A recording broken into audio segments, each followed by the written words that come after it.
Because the region that I come from, which is Central America, the 5 smallest countries of all our region, Guatemala, El Salvador, Nicaragua, Honduras, and Costa Rica, right now, 2 of them, Nicaragua and El Salvador, are ruled by socialism of the 21st century. So how can I negotiate as a bloc when I have 2 countries that are not willing to open to free trade? And for these 3 ways to work, you need to understand something about Latin America. I had 2 slides, 2 pictures, if we could put them on, please. The first thing is Latin America has always been ruled by dictators. Then Fidel Castro comes in, and he is successful in making a Marxist guerrilla. In the moment that Castro comes in and he makes a Marxist guerrilla, all the countries in Latin America start copying and pasting that model. You had Marxist guerrillas everywhere, Guatemala, Nicaragua, Peru, trying to do the same thing as Castro, financed by the Soviet Union and with the intelligence of Cuba. 1989 comes, the Soviet Union collapses, and the left Marxist wing of Latin America, the socialist sectors, they are in trouble. Because now they don't have the money of the Soviet Union to keep on going with these violent guerrillas, but they still want to come to power. So what do? Well, Fidel Castro gathers together with Lula da Silva, and they form the first Forum of Sao Paulo. The Sao Paulo Forum is a parliament that every year gathers together to further on the socialist agenda. And they start working on 1990. In 1998, they put their first president, Hugo Chavez. And that was a relief for Cuba, because the money that the Soviet Union was lacking to give, the oil of Venezuela started giving.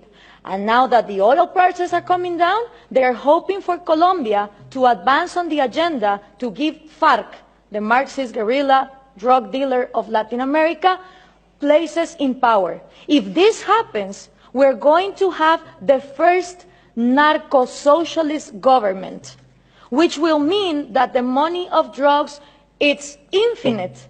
It doesn't depend on the market like oil, and then you have another socialism of maybe the 22nd century. So what we need to understand is this regional strategy is not only put in place in Venezuela, it has been put in place and tested in Brazil, Argentina, Chile, Uruguay, Nicaragua, El Salvador. And the places where they haven't governed, they have people who are waiting to come to power. When we understand this, we also understand that when the Berlin Wall fell and communism was a thing of the past, in Latin America we voted for the so-called neoliberal governments, the right-wing presidents that were going to open the market. These people gathered together in the Washington Consensus, and they promised that they would give us free market. What did they do? They privatized everything. They privatized electricity, trains, radio stations, but they didn't liberalize them. They gave them as oligopolies and monopolies to their peers, and this created crony capitalism. But for most of the population, the one to blame was free market. I don't know if we can now put the picture, please. For the people, what is needed to be blamed is free market, when free market has never existed in Latin America. So it's always blaming the government, but expecting more government to come in and solve the problem, like this picture shows here. So what happened then? People started voting for socialism of the 21st century because they were going to, fix the mess that this crony capitalists did in the 90s. Venezuela was going to be the promised land. Caracas was going to be the New York City of Latin America. So what happened? All these people get in power, Chavez, Lula, Correa, Evo Morales, and instead of finishing with the privileges, the crony capitalism, the oligarchies, they become even worse. So why is this good news to us? Because people in Latin America don't know what to do. They tried with the right wing, and they think that too much of a free market failed, and then they tried for socialism of the 21st century, and it turns out that it didn't end poverty, it multiplied it.